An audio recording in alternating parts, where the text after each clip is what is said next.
Panoorin natin to at ipapaliwanag natin sa bawat isa kung ano ba yung nangyayari at kung paano binara ng lawyer ni Pangulong Duterte ang mga media. O, palakpakan muna! Obviously, it's always welcome that there are supporters. O, ayan, nilagyan na natin ng subtitle para mas kasi minsan yung kanyang islang medyo may talaga mahirap intindihin. Kaya nilagyan na natin ng subtitle.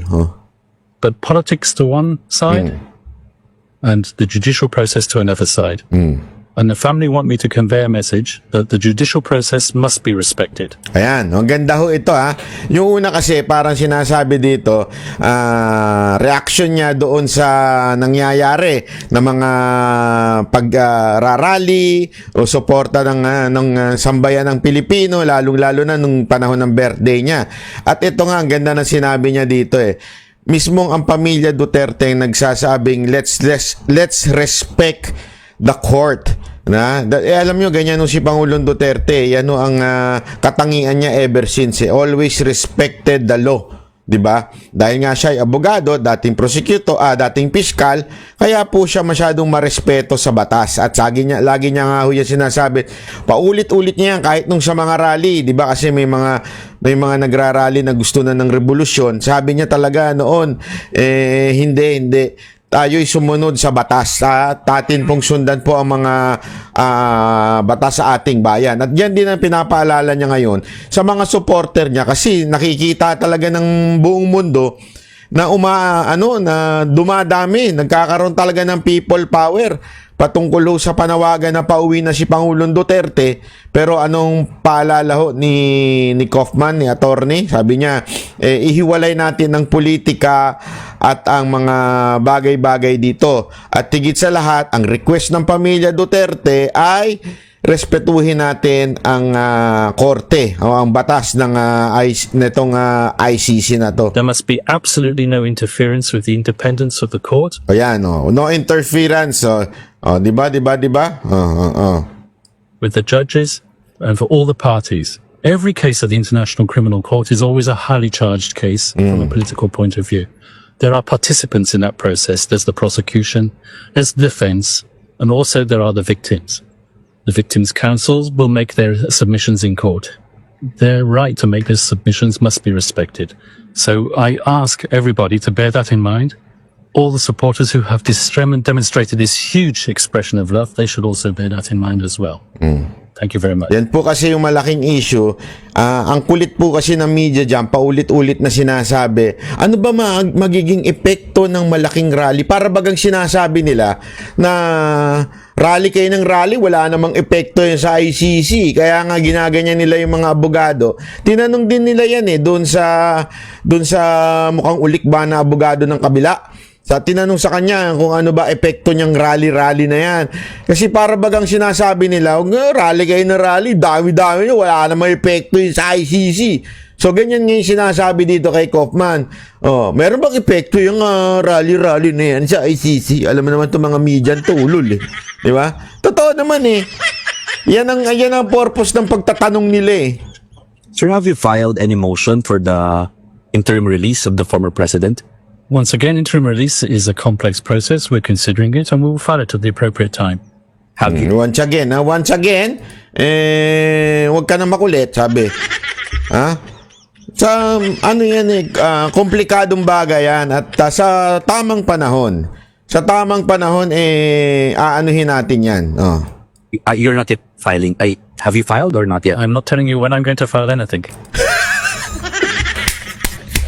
Gusto ko yun. Like ko yun. Sabi ba naman niya. Kasi inulit pa Tinanong mo na Akala niya siguro madudulas yung mga tipong mapipili. Alam mo kasi sa atin minsan, pasensya na ang tamaan, wag magalit ganyan talaga buhay. Yung mga politiko sa atin, kahit yung lalong-lalo na yung si Madam Claire, pag inulit-ulit mo yung tanong, mas lalong maiinis, mapipikon, tapos bibira sa Duterte. Ganon yun Walang kontrol Kita mo talaga mahina ang EQ Diba? Walang kontrol Kaya pagka inulit-ulit mo yung tanong, alam mong madudulas at magagalit ba? Ika nga. Eto, ano sagot niya? I'm not going to tell you. Ulitin natin. Ang sarap nung pakinggan eh. Once again, interim release is a complex process. We're considering it and we will file it at the appropriate time. We will file it at the appropriate time. Ang lina, ibig sabihin, file namin yan sa tamang panahon. Bigla ba naman tanungin pa uli? Have you? You're not yet filing. Have you filed or not yet? I'm not telling you when I'm going to file anything. Palakpakan. Kakasagot ko lang eh. Kakasagot ko lang na on appropriate time. Tapos tatanungin mo naman, nag-file ka na? Kailan ka mag-file? I'm not going to answer that. Huh? How about, sir, you are mentioning in one interview that you have is a compelling argument Ano you have so?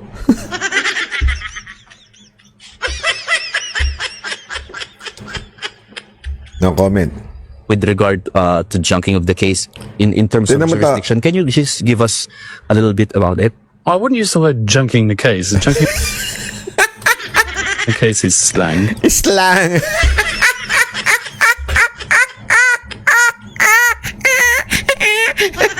Kasi naman eh. Yan ang tinatawag nating journalism 101 ng Pilipinas. Yan yung pinagmamalaki ng mga congressman eh. Mga journalist, may standard dyan eh. Mga journalist, magagaling yan eh. Hindi katulad ng mga vlogger yan eh. Oh, kita nyo na journalist siya. Anong junking? Junking is a slang. You don't use that to me. Oh, alinaw eh. Ang ganda ng ano eh. You are mentioning in one interview that you have is a compelling argument with regard to junking of the case in terms of jurisdiction. Can you just give us a little bit about it? I wouldn't use the word junking the case. Junking the case is slang. What I would say is that the jurisdictional arguments are arguments which have been bandied about for many years now. They've been considered by the Supreme Court in the Philippines. They've even been considered by the International Criminal Court. These Nagigets nyo? So, sinasabi niya, yung jurisdiction, applicable yung batas natin sa Supreme Court natin. Okay? Importante yon. Ibig sabihin, kasi, bakit niya sinasabi to? The ICC respect the law nung bansa na yon. Laging ganun sila eh. Lagi doon sa kanilang Rome Statute na yan, lagi sinasabi, nire-respeto ko ano yung batas doon sa lugar na yon.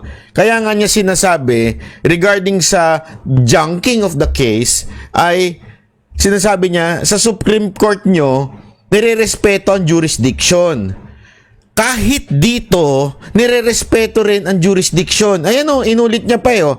Inulit niya, sinabi niya pa been bandied about for many years now. They've been considered by the Supreme Court in the Philippines. They've even been considered by the International Criminal Court. Kahit daw sa ICC, yung jurisdiction, malaking bagay yon. If kung meron pa rin jurisdiction yung ICC. Kaya nga sa tingin ko, mukhang mapapaagang mapauwi si Pangulong Duterte sa tamang panahon, ika nga nito. Kasi ang inabangan ng iba, yung September, yung pagdating dun sa parang presenta ng case. Ang dating nito ni Kaufman, sinasabi niya na may timing. Tinatimingan nila doon sa pag-junk ng case. Bakit? Kasi nga, naniniwala siya na merong jurisdiction na issue pa kung ito ba ay dapat dinggin dito dahil nga wala ng jurisdiction ng ICC sa Pilipinas. Yun din ang sinasabi niya. Okay? Kaya lang, syempre, yung mga abogado dito sa Pilipinas, lalo na yung nasa Malacanang, masyadong nagmamagaling. Ito ho, nag-work po itong si Kaufman, hindi lamang po sa pagiging defense lawyer naging prosecutor din po siya ng ICC. Matagal na po siya nagtatrabaho sa ICC. Ibig sabihin po mga kababayan, mas may alam to kaysa dun sa mga gunggong na abogado natin sa Pilipinas na alam naman nating anti-Duterte lang. Di ba po?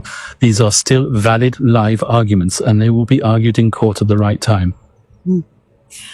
Attorney Kaufman, have you completely formed the defense team for former President Duterte? Is it a complete team now? Yes, we're putting the final touches to it. How many are still? Are you waiting for another lawyer to be added? We heard that there's still one more slot. once again, I'm putting the final touches to the defense. Ang kulit talaga ng mga ng mga lawyer, ng mga media, no? Natawa tuloy siya eh. Kasi sinabi na nga, I'm putting up with the team, inaayos ko na yung team. Tapos biglang hihirit pa. So may kulang pa kayong isa. Kailan pa aayusin yung isa? Once again, I'm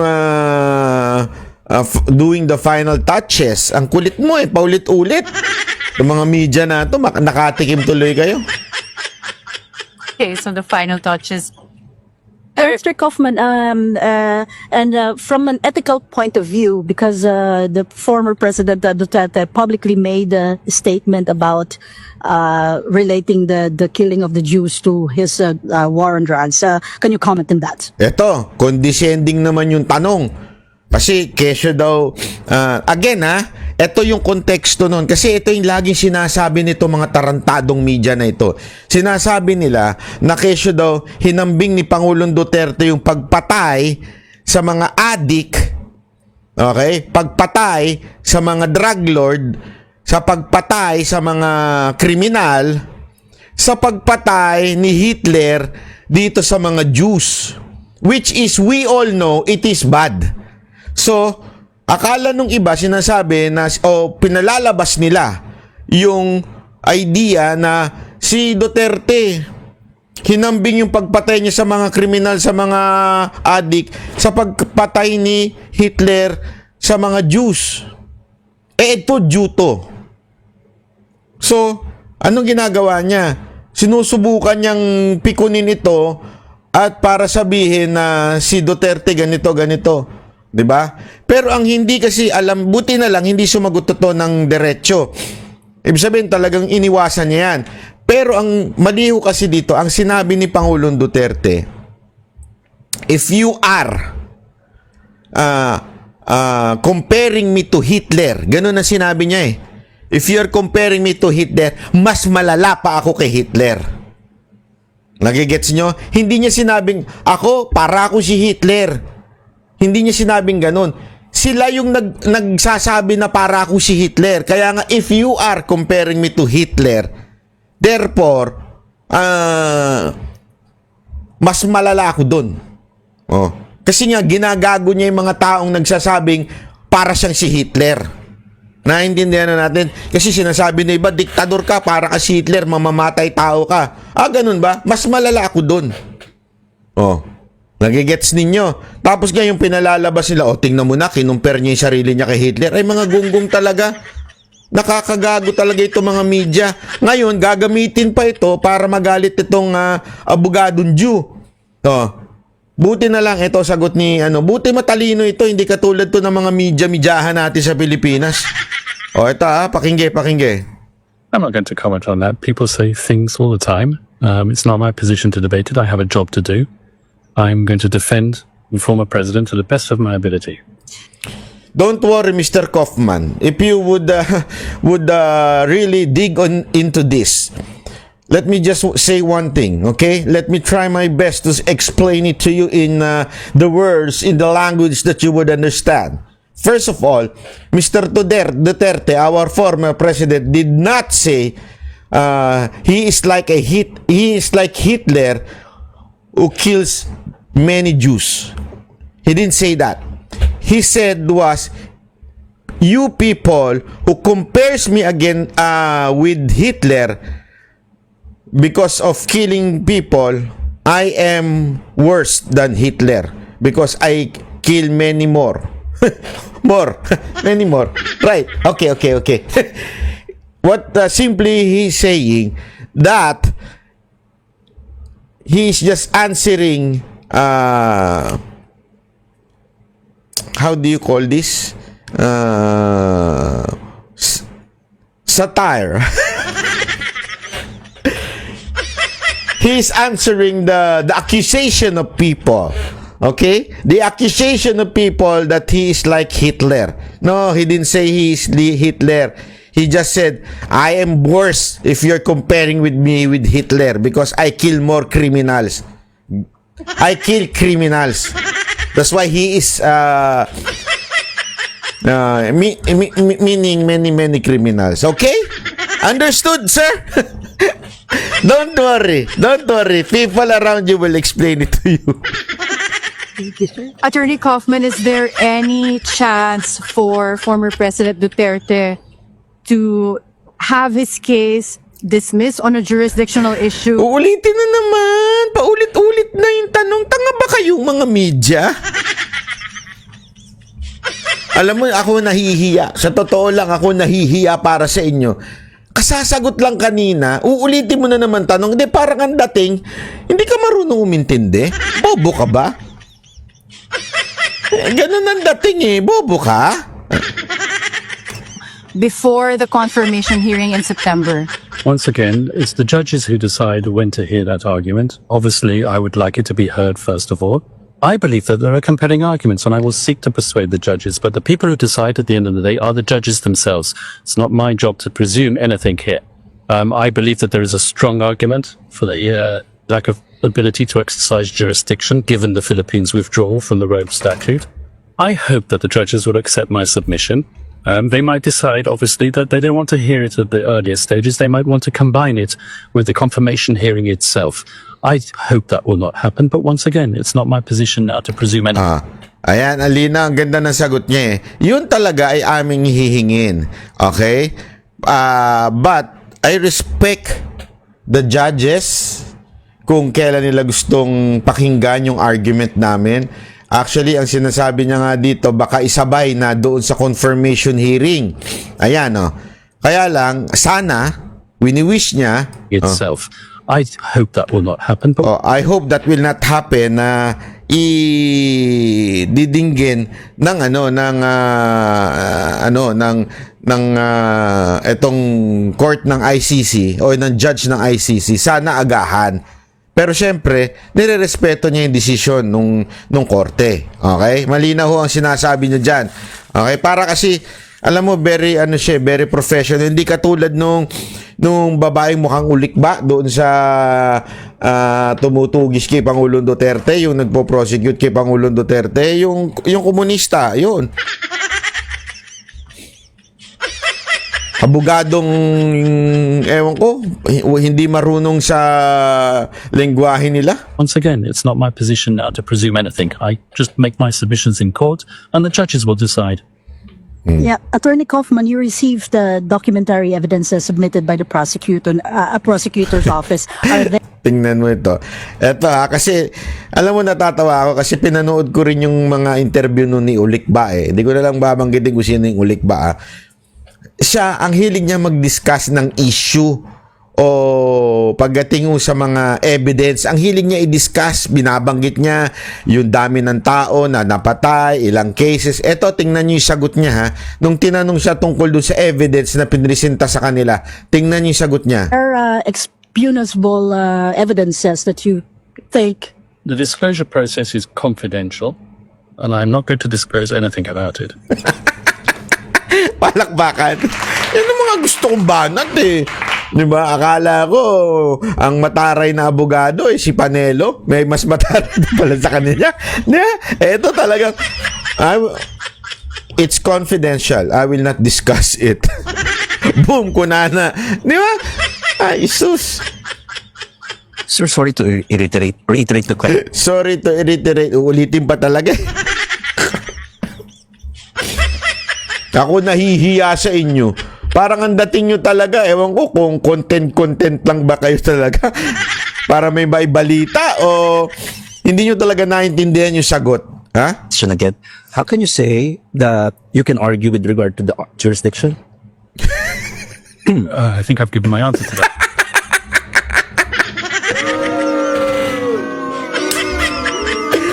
Sabi ko po, alam mo, natatawa ako kasi nagigits ko yung abogado eh. Sabi niya, kasi paulit-ulit na, pangatlong tanong na yan tungkol dyan sa jurisdiction. Sinasabi niya nga, of course we will argue on that, pero on proper time, not today.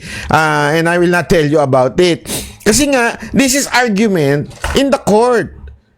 Alam mo, eto ha mga kababayan, ano ko ito eh, na natutunan ko ito sa mga ilang abogadong kaibigan ko at pati na rin sa akin tatay. When you argue in the court, hindi mo yan sasabihin. Ito yung diskarte ko. Ito yung diskarte natin, ha? Keep quiet. Shut up. Di ba? Pagdating sa court, doon kayo maglalabanan ano yung argument mo? Pag sinabi mo na kaagad, makakapag-prepare na kaagad yung kalaban ng counter-argument doon sa argument mo.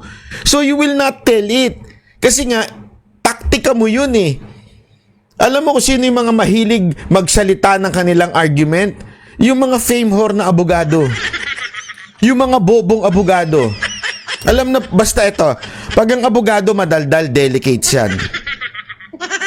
I mean, walang problema kung vlogger ka at ine-explain mo. Hindi ka parte noong kaso. Okay? Walang problema doon. It's explaining kung ano yung nangyayari. Pero parte ka nung case, isa ka sa mga prosecutor, pero ang daldal mo, hindi dapat ganun. Bakit? Binubuking mo yung strategy mo, ika nga. Itatago mo yan 'Di ba? Hindi mo pwedeng explain sa tao, sa public. Pag gaganyan, kandidato yan. Hindi abogado. Tama, mali. 'Di ba, ulik ba?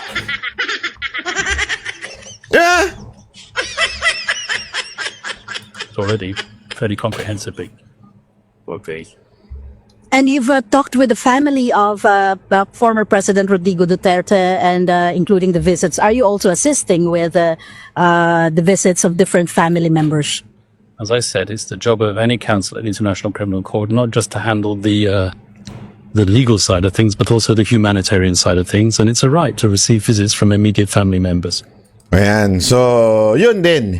Nilalakad din niya yung siguro yung application na lahat siya din ang sabi, hindi nga lang yung legal issue sa court, pati yung mga ina-assist kung papaano, kasi tandaan niyo, abogado yan, sila may alam, especially to. Kaya nga kasi meron mga nagsasabi bakit hindi kinuha si Roque, hindi kinuha yung mga magagaling nating abogado. Iba po kasi ang batas natin, iba rin po yung patakaran doon. Eto, matagal na doon. Ito, nagtrabaho na doon. At madami na siyang hinandle na cases. So, alam niya na po yung paano ba dadalaw ang pamilya, paano ba makakapunta yung mga dapat makapunta. Siya ho ang may alam. Yun ang rason doon. At yan nga yung parte niya. Kaya, nagpapasalamat tayo sa kanyang effort. Thank you very much, Mr. Attorney Kaufman. And there are also issues about getting some funds. Tinan mo ito, ha? Tinan mo ito. Pati ba yung funds? Kasi sa atin, dinidiscuss pati yung funds Di ba mantakin mo? Ewan ko nga. Pati yung funds, no comment. Ayoko na lang magsalita.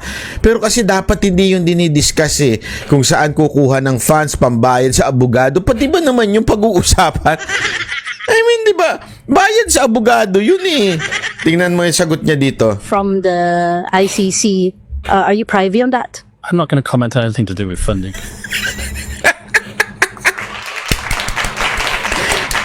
I really like your answer.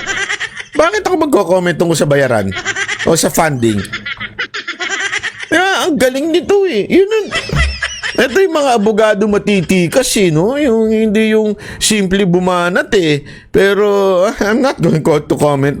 Pati baka gusto mo itanong pati sahod ko magkano. Hindi, gusto mo tanungin mo na. Itanong mo na pati magkano sahod ko dito. Magkano kikitain ko dito. Alam mo, eto yung mga pinagmamalaki nating journalist. Mr. Pimentel, Congressman Pimentel, Ace Barbers, ito yung mga pinagmamalaki ninyong journalist. Paduano, ito yung pinagmamalaki ninyong abante na journalist. Pati sahod, pati funding, tatanungin. Hindi na yan parte ng trabaho ninyo. Trabaho ng mga chismosa yan Pati funding. Attorney Kaufman, in the lighter side, I just want to ask, how are you? Wala nang natanong Lahat kasi barato. So in the lighter side na nga lang, how are you? What's your favorite color? What is your favorite Filipino food? Wala na kasi matanong Alam mo kung bakit? Yung tanong nyo kasi may karga. Yun ang problema kasi sa inyo mga media. Kasi nga, mamaya ipapaliwanag ko sa inyo kung bakit ganyan ang mga media natin na medyo hindi naman natin masabing bobo or tanga, pero bakit ganyan? Kasi nga kargado. Mamaya explain ko sa inyo kung bakit kargado. Well, thank you very much. Maybe you got information that I had an operation just before I came here. But Do you have a health issue? I had a hernia fix. Okay. Naku. Have you been getting enough sleep? It must be very busy preparing for this. Ayan na yung mga date question na yan. Pang ano na yan eh. Kasi nga wala, hindi nila kaya eh. Yung mga tanungan, hindi nila kinakaya eh. And if you know me well, I never. I never sleep. But you've handled other ICC cases. What is your estimate as to how long this will take? How long would you take?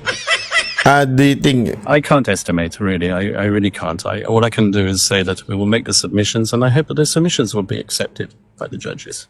But what's the difference between handling this particular case and other cases that you've handled in the past? Well, all cases are highly charged, as I said. Handling a case of the ICC is a challenge.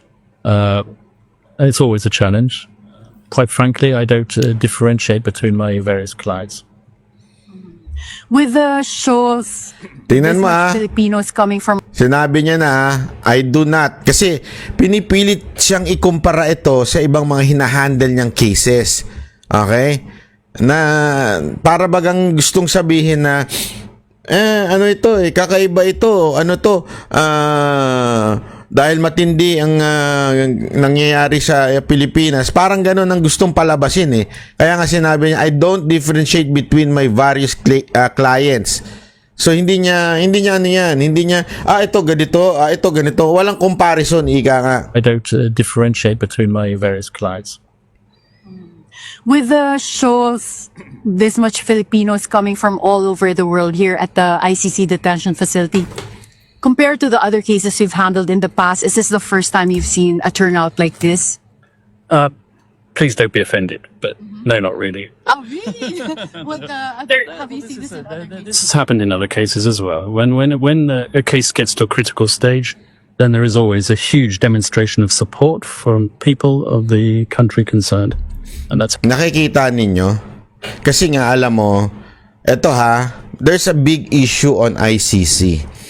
Bakit to? Alam mo, isa sa issue ng ICC, ang kaya lang nilang kundinahin ay yung mga itim. Totoo po yan. At saka mga Asian, at tulad ni Duterte. But they cannot do it with whites. Kaya nga merong issue ngayon ng ICC na medyo may pagka-racist.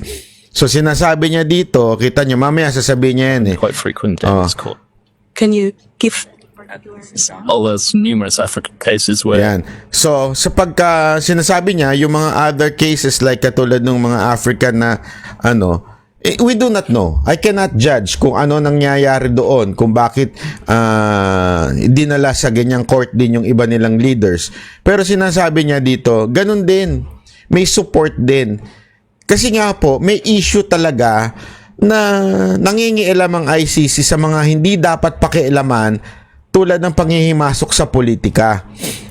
Alam mo, hindi kasi ang ginawa-gawa lang nilang rason na parang crimes against humanity, pero in reality, it is all about politics. Kaya nga, maraming nagde-demonstrate pag merong leader na dinala dyan dahil ang charges is crime against humanity, but ang katunayan, kaya sila naandyan, it's because of politics. Yung kalaban nila ang gumagawa ng mga quote-unquote fabricated evidences, fabricated witness. So, ganun po ang ginagawa. Kaya marami din po talaga, hindi lang si Pangulong Duterte. This only shows na itong ICC may problema ho ito talaga. Kasi kung matino ito, bakit umalis ang US? Bakit umalis ang iba pang mga bansa? Nag-alisan ho sila. Kasi sa tingin nila, wala itong moral, parang moral authority Dahil nga sila mismo may pagka yung quote-unquote nilang human rights defender ay hindi naman nila dinidefend talaga yung tunay na human. But more or less is pagka subordinate sa kanila yung race, binabanatan po nila. Yun po ang talagang cases na nangyayari, issue dito sa ICC. I'm not saying it is true, but it is an issue with ICC. Supporters have turned out here to support their various, how can I put it, suspects who are detained in this building here. Does that have any impact, negative or otherwise, on the proceedings? Well, it can have a negative impact on the proceedings if, as I said, the media or the supporters turn against the judicial process. And the judicial process must be respected. As I've said, this issue is the subject of intense debate in the Philippines. But let's just put the politics on one side and the judicial process on the other side. Attorney Kaufman, you mentioned that you work with or you knew. Ito, maganda ito. Sasabihin niya yung background nung kalaban niyang magpo-prosecute naman kay Pangulong Duterte. To Prosecutor Karim Khan. Can you comment on that? Did you really work with him in some cases before? Well, put it this way, I've never worked with Karim Khan on a case together. I know Karim Khan for many years. He has a similar background to the same background that I have. We've been working in international criminal tribunals for many years. I was a former prosecutor, so was he. So we've both worked on both sides of the tennis court, if I can put it that way. My familiarity with Karim Khan goes back many years. So, familiar daw siya doon sa prosecutor. Matagal na nakipagtrabaho sa kanya ito. I respect him. I hope that he will be fair. I have no reason to doubt that he will be extremely fair in this process. And as I said, I look forward to working opposite him in the courtroom. Attorney Kaufman, you're one of the few people who have seen former President Duterte. You get to visit him. How is he Duterte yun mali yung caption. health-wise and, physically and emotionally? Well, as I said, he's in good spirits, and I will keep on saying that because he is in good spirits. Obviously, he's 80 years old, and with all the accompanying medical issues that accompany someone who's 80 years old, and it's not easy to get adjusted to the life in UN detention or ICC detention. So those are the only challenges that he's facing at the moment. Okay. Is there any word from President Duterte that he is requesting from you? Everything that I've said regarding the need to respect the judicial process is something that I know that he endorses fully. Okay, thank you very much. I've got to go in now. Thank you. Ang ganda no sinabi na yun, Yun lang ang message ni Pangulong Duterte. Message lang niya, respetuhin natin ang korte. Ang ganda hindi bitter di ba? Kung ako yan, hindi ako, sino kayo? Hindi. Sabi niya, respetuhin natin ang korte. Respetuhin natin itong mga judge na ito. Let's go with the process. Diba? Ang ganda ho ng puso ng ating Pangulong Duterte. Kung iba po yan, ako po, lalong-lalo na yung si Remulla. Sa DOJ. Diba? Galit na galit doon sa Timor-Leste kasi hindi pinauwi si Tebes. Dahil talo si Remulla dito sa gobyerno ng Timor-Leste, hindi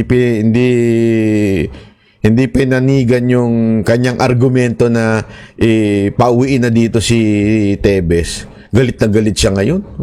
May pag-warning pa siya na naku, anong mangyayari sa inyo sa ASEAN? Gumaganon-ganon pa siya.